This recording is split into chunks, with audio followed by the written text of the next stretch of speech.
Please. Hello, my name is John Tower. I live in Melbourne, Australia.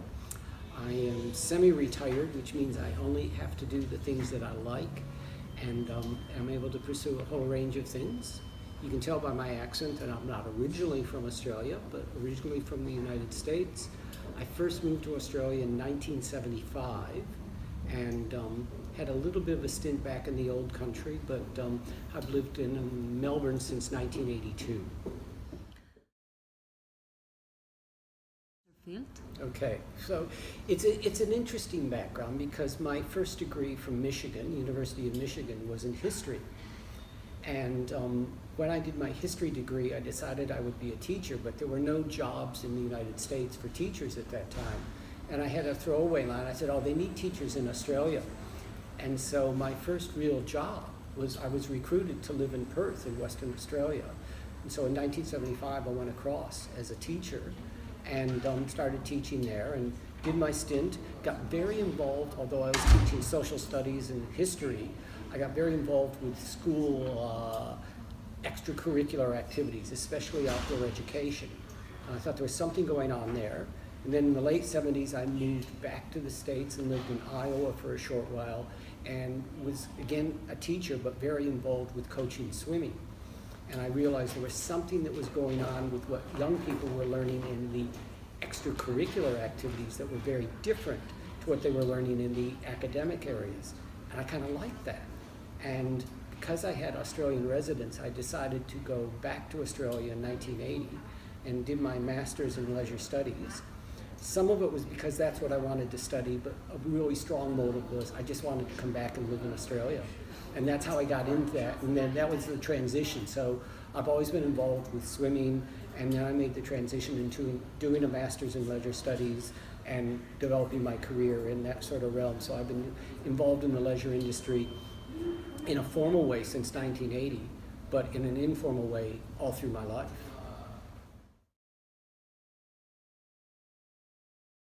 Okay, I have a lot of different things that I love to do, and I still don't have time to do everything that I like. So I spend a lot of time on fitness activities. So I spend time cycling, I run, I do exercises, I walk a lot, and then from a more casual level, I like to play golf.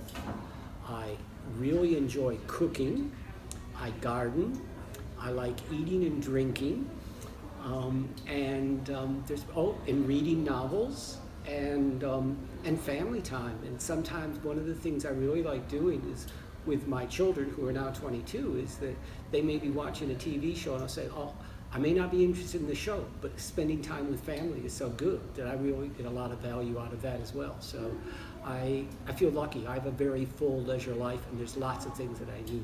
Oh, and I also really like music, both watching live music or just listening to music.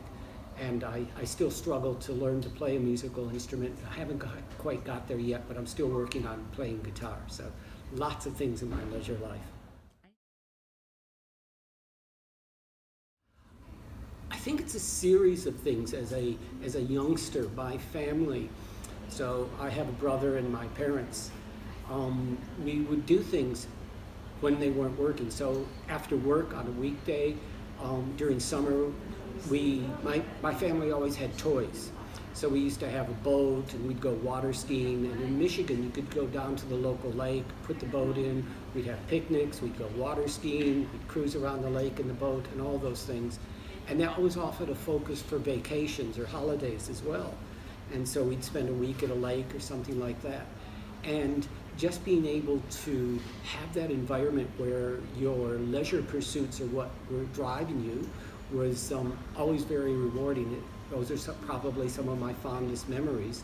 And then in other stages when we'd go on family vacations and things like that. And one memorable place was national parks like Yellowstone and things like that back in the 60s. So fantastic things that guided me on a variety of activities that we do.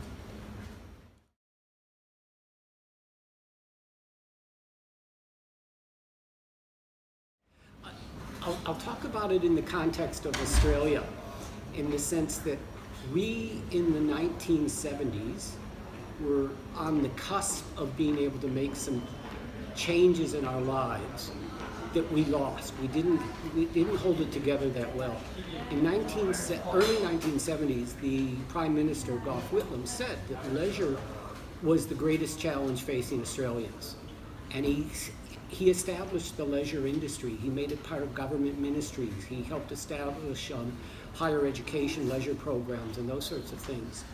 And we had a great opportunity to make that part of the success. And I caught up with that in the 1980s. And what gradually happened is that we became work obsessed. And so we now work more than we ever have before. We now have leisure is not debated in a public sense whatsoever. And so we kind of lost the plot. And I think one of the challenges for us is how do we make that transition to saying, let's start making public policy decisions that are based on quality of life rather than economic performance. So the economists seem to have got control of the political discourse in Australia, such that quality of life and in particular leisure no longer features, and they're more concerned about our economic productivity. And so I think that we hopefully are about to reach a tipping point where people start to say, leisure is important, let's talk about people's quality of life, rather than how do we manage to make our economy more productive and all those sorts of things. And I think that's probably one of the challenges that we've got. And so in my time in Australia, I've noted how things have gradually shifted.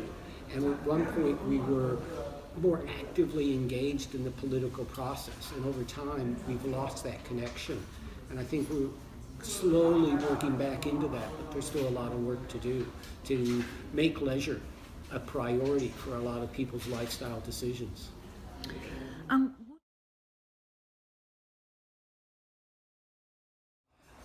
In Melbourne, and I think Melbourne is a good example, traditionally it's noted as being one of the world's most livable cities. It's been noted as being one of the world's sporting capitals. We run events in Melbourne virtually every month of the year. There's major events going on. We have some fantastic different things going on. And so the challenge for us, I think, in terms of what Melbourne has is there's that big picture side of things, but it's what goes on in the local communities. So if I think of my own local area, they say you should have a park within 15 minutes of where you live. I've probably got 5 or 6 parks that are within 15 minutes of where I live. And so access to open space, access to sporting facilities, access to leisure centers and things like that, which are all important to me, make life in Melbourne particularly unique. I remember many years ago, I had a student from Scotland who was we were talking about swimming pools, and he said at the time Scotland had 2 50-meter pools. In my little area of Melbourne of around 160,000 people, we have 2 50-meter pools just for that type of community. We are really well blessed with a lot of infrastructure that allows us to be outside, to pursue physical activities and those things. And getting back to some of the challenges, not everybody uses those things, but if they choose to, there is a lot available.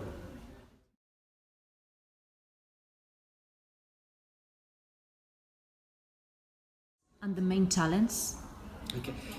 We've done some work in Australia and New Zealand about the future of leisure studies, and one of the interesting trends has been, as a field of study, leisure has diminished, especially at an undergraduate level, so that we know that it's lost a lot of its momentum, and it doesn't feature in a lot of undergraduate curriculum or even in schools and things like that. Leisure education does not feature a lot. So the trend at the moment is that the future of leisure studies is probably more in the postgraduate level, and in particular in research. So we know that in Australia, our research students are growing and doing a lot of diversity, and they're using leisure as a foundation for a lot of those things. And there's an appreciation in some instances of how leisure is feeding into broader social and community services. And of course, the other thing that's going on is often we refer to the children of leisure programs are still going well. So we have events programs, we have sport programs, we have tourism programs. But what's interesting, when you do the curriculum analysis, they don't have the foundations in leisure. They just go straight into the field of study. And maybe we'll be doing some things over time to help address that in the future. And one of the other things we're trying to do as a result of that future is make a better connection between the professions and the scholarly work that goes on in leisure. So the leisure professionals are more involved in appreciating what the leisure scholars and academics are doing. So our research is more applied and being put into practice to guide a lot of those sorts of things. Mm-hmm. Following years. It's interesting. I think that it's often going to come back to the generic types of skills. So they need to be good communicators. They need to be able to be rigorous in terms of their capacities to work in a variety of media. One of the things I think is a challenge for a lot of young people that I come across, that I've dealt with in higher education, is their writing skills.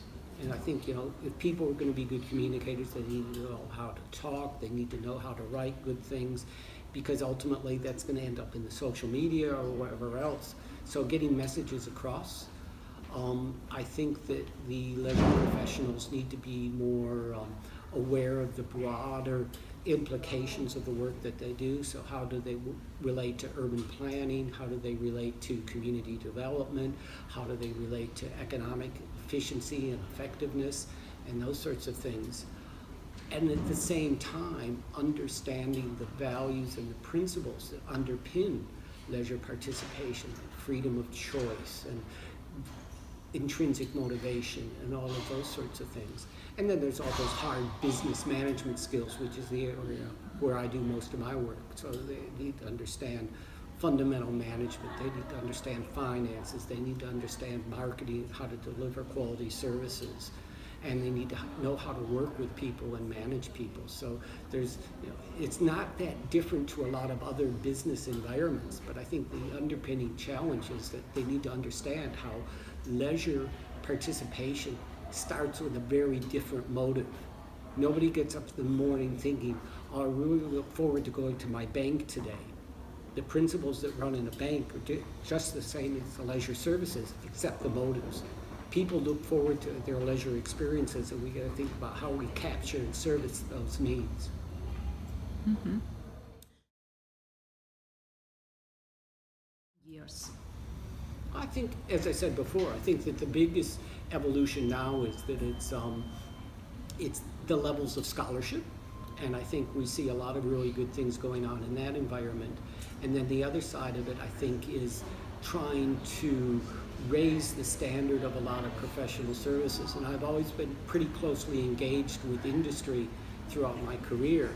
And what I'm seeing industry say now is that we need to have better evidence to guide our decision making. And that's where I think the conjunction between the two is going to actually help contribute to these sorts of things in terms of how they are using good information to guide their decisions about how they go, and that they then can be better communicators again to say, we have the evidence, this is why we need to do things in a particular way, and be able to respond to the community's needs. Mm-hmm.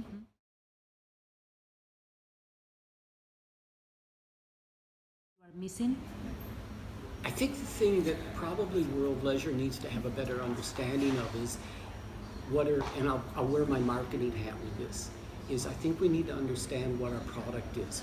What is it that World Leisure has to offer, and communicating the value of what that offer is. And so I think World Leisure has, for me, the biggest strength with World Leisure is that interconnection and that capacity to do things on a global level, but actually do it with a variety of things going on at the local level.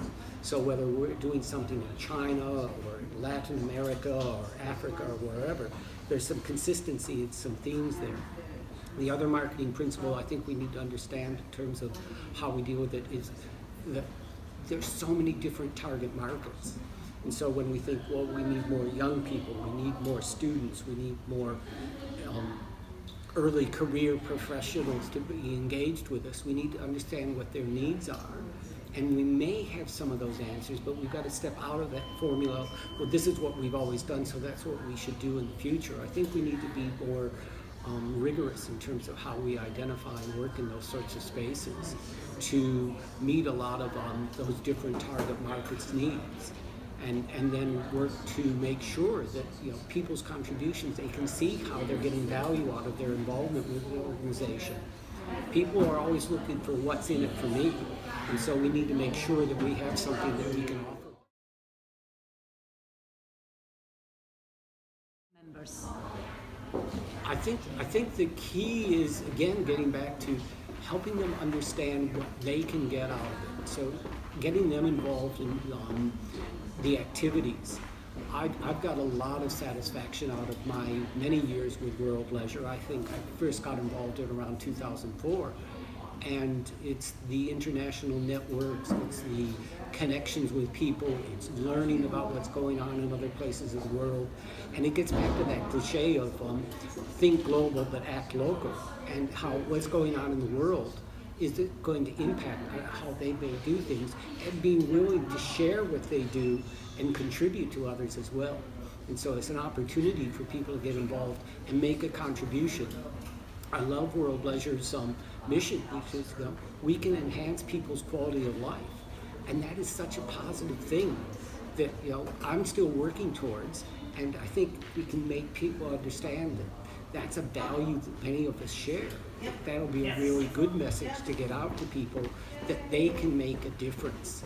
And being involved with World Leisure gives people a chance to say, I can make a difference in my own community that has implications around the world. And that's a fantastic thing.